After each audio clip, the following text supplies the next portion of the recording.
Imagine jumping into the ocean and realizing you are no longer at the top of the food chain. Welcome to the prehistoric seas, where everything was bigger, hungrier, and built like a monster. Tentacled apex predators longer than giant squids are drifting past you, turtles over 4,000 pounds are cruising by, and normal fish are now, well, anything but normal.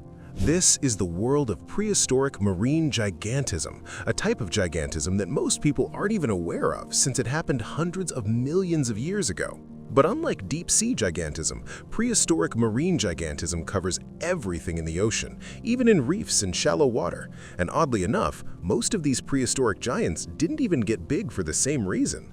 Many lived in completely different eras and never even knew each other existed, yet they all got absolutely massive. Why do we continuously see giants throughout almost all eras of prehistoric oceans, and which descendants of these giants are still alive today? To understand what might just be the oldest form of gigantism, we first have to take a look at one of the weirdest examples of it. Endoceras, the largest of the orthocones. And I know what you're thinking, that this thing couldn't possibly have actually existed since it looks like it stuck the world's tallest dunce cap on its head. Endoceras weren't even squids either, but they were cephalopods, hence why they have tentacles on the bottom. But believe it or not, these things were apex predators in the Ordovician period, which is really weird since it looks like you could take them down with a pencil sharpener. But of course, the only reason they were able to be apex predators was because of their sheer gigantic size. Most people agree that the longest Endoceras reached up to about 20 feet in length, with the majority of it being their giant pointy shell. A few other estimates say even larger orthocones like Echimeraceras reached over 33 feet, but those estimates aren't widely supported today, and most think the max size they could have grown to would be about 23 feet. It's hard to say, because we don't actually know their real length since they lived like millions of years ago. But what everyone does agree on is that these creatures were big. Compare these to giant squids, and if you don't include their ridiculously long trailing tentacles, the majority of a giant squid's body only reaches up to around 15 feet. Endoceras's hard shell isn't just squishy trailing tentacles adding on to the length stat, it's real animal mass. But who would win in a fight? Well, keep in mind, these things evolved in completely different time periods, with giant squids existing since only about 5 million years ago, and Endoceras existing 470 million years ago. But for the sake of the hypothetical, let's take a look at them. Endoceras has a massive shell that a giant squid would likely not even be able to break through. They were incredibly heavy too, likely close to 700 pounds. But if you're imagining a fight where Endoceras would be flying through the water at 100 miles an hour like a harpoon and go straight the giant squid, that likely wasn't actually what they were doing. The shell is mostly used for protection and buoyancy control, and unfortunately not for acting as a super epic living javelin. Even if giant squids couldn't break through their shell, once it gets to the soft part, the fight becomes much more equal, as each cephalopod would just start clashing beak versus beak. But of course, Endoceras wasn't known for being the most agile, especially with that giant shell on its head. So it would have to somehow get a grab on the giant squid to be able to deal any damage, and with giant squids being some of the most intelligent invertebrates in the world, they'd likely be able to stay out of direct grasp from Endoceras. Unless Endoceras was packing an extraordinarily large amount of muscle, it would likely lose. And even if it was much stronger than we thought, the giant squid would still likely be able to escape something as clunky as this build. But this clunkiness is actually the same reason why Endoceras got so big in the first place.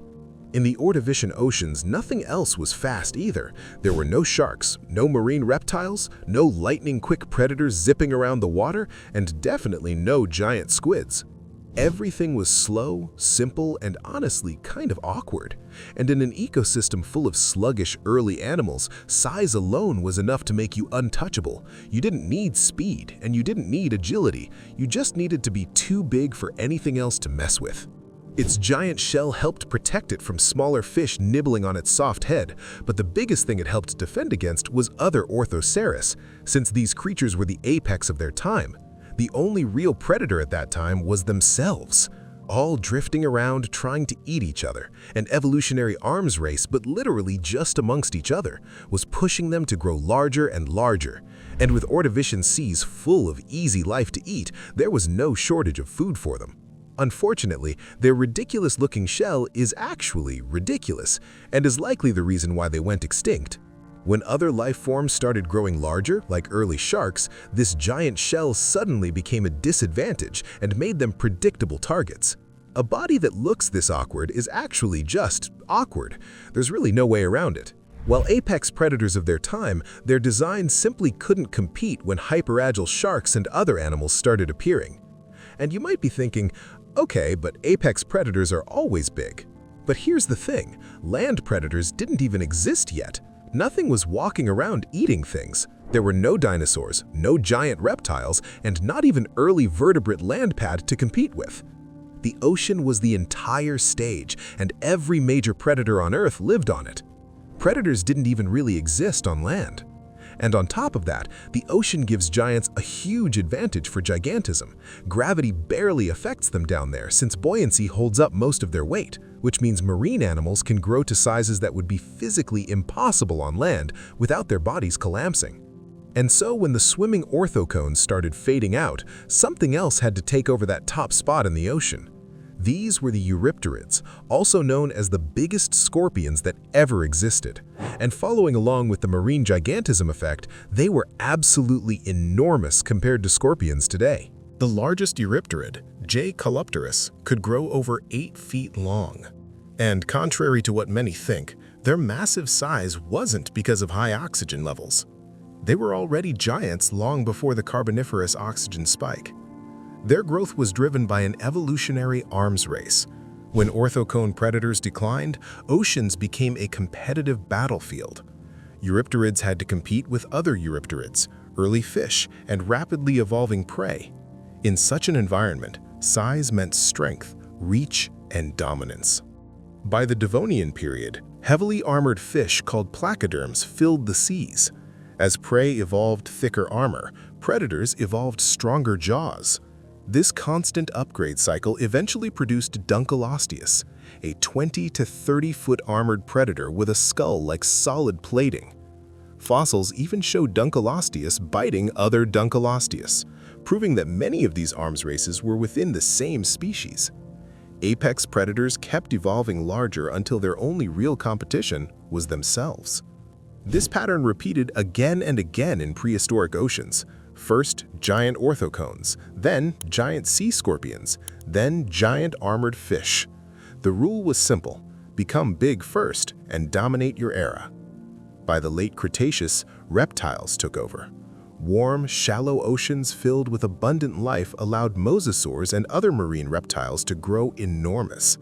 With giant prey everywhere, the only way to compete was to become a giant too. This wasn't like polar gigantism, where oxygen levels were extremely high. In prehistoric oceans, animals became huge simply because they had to compete. That's exactly what happened with Archelon, the largest sea turtle ever discovered. It grew over 13 feet long, with a shell wider than most cars, surviving in a Cretaceous ocean filled with massive predators. But if being giant was so successful, why did these creatures disappear? The biggest reason was extinction.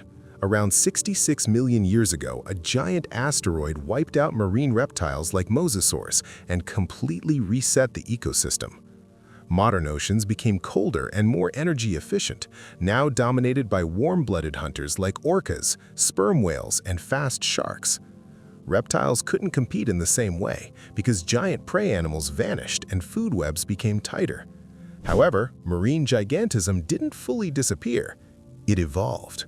Today, leatherback sea turtles still reach over 2,000 pounds, giant squid grow beyond 40 feet, and the blue whale is the largest animal to ever live, even bigger than anything in prehistoric oceans. The arms race never truly ended, it simply changed forms. And if another extinction-level event ever happens, entirely new giants could rise again. If you enjoyed this deep dive into prehistoric giants, make sure to like and subscribe for more ancient mysteries.